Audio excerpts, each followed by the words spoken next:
Ég aftur á móti þeirra skoðunar við eigum ekki að láta 15 ára gömul, börn undir 15 ára vera á samfélagsmiðlum. Að sjálfsögðu ekki. Og það orðið nokkur ár síðan ég fór að tala um þegar Ástralarnir voru fyrst að vita þá tók ég undir þetta. Ég væri þeirra skoðunar, við eigum ekki og ég hef verið að segja við foreldra það eru náttúrulega langflest með snjallsíma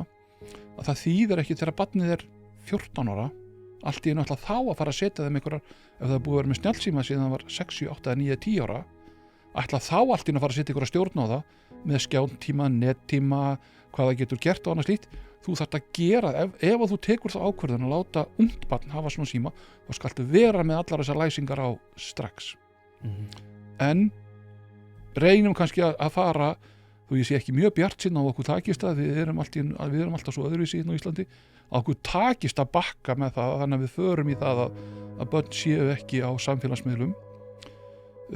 hugsanlega má skoða einhverja sérvalda en við sjáum það að glæpamennirnir finna bara leiðina þar inn fyrir að verða 15 ára en við vitum ekki alveg hverju verða sem að brjóta því það eru við foreldrarnir það eru einstaklingar bara inn í foreldrar sem munu brjóta á þessu banni það er bara því miður íslensk menning alltaf að þurfa að gera hlutina með